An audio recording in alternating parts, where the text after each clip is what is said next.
ચૈતર વસાવા અને તેમના પરિવારને લઈને આ સૌથી મોટા સમાચાર। ચૈતર વસાવા બાદ તેમની પત્નીની મુશ્કેલીમાં વધારો થયો હોવાના સમાચાર એ મળી રહ્યા છે।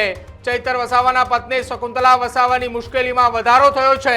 આપને જણાવી દઈએ, ચૈતર વસાવાની પત્ની શકુંતલા વસાવા કે જેમની સામે વર્ષ 2016માં થયેલ કેસમાં નોન બેલેબલ વોરંટ ઇસ્યુ થયો છે।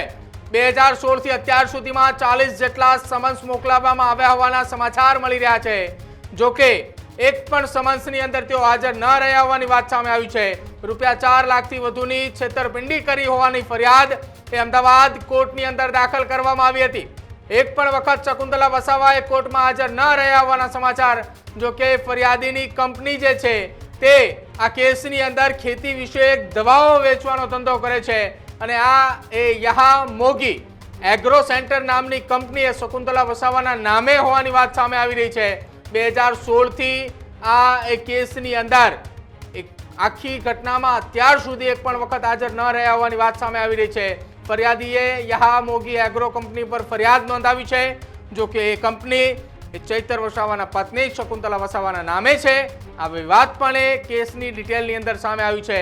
હવે એક તરફ એટીવીટીની બેઠકમાં ડેડિયાપાડાની અંદર જે બબાલ સર્જાઈ તે બબાલમાં 60 દિવસ કરતાં પણ વધારે સમયથી ચૈતર વસાવાએ વડોદરાની જેલમાં બંધ હતા। ગત રોજ ચૈતર વસાવાના જામીન મંજૂર થયા છે। તેમના જામીન મંજૂર થતાની સાથે જ બીજી તરફ તેમના પરિવારની મુશ્કેલીમાં વધારો થયો છે।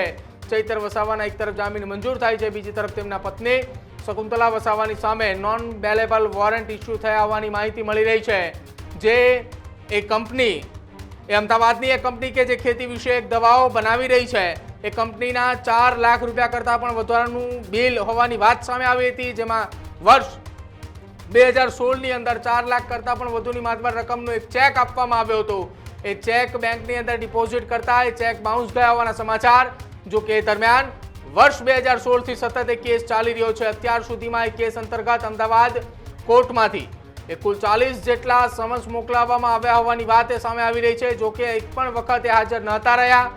હવે એવા પણ સમાચાર મળી રહ્યા છે કે આવનારા 2 દિવસની અંદર વધુ એક વખત નોન બેલેબલ વોરંટ ઇસ્યુ થાય તેવી શક્યતાઓ વ્યક્ત કરવામાં આવી રહી છે। અને આ દરમિયાન જો ચૈતર વસાવાના પત્ની શકુંતલા વસાવાએ કોર્ટની અંદર હાજર અથવા તો એ પુરાવા લઈને એ નથી રજૂ થતા તો આવનારા સમયની અંદર તેમની કાયદાકીય રીતે ધરપકડ થાય તેવી શક્યતાઓ વ્યક્ત કરવામાં આવી રહી છે।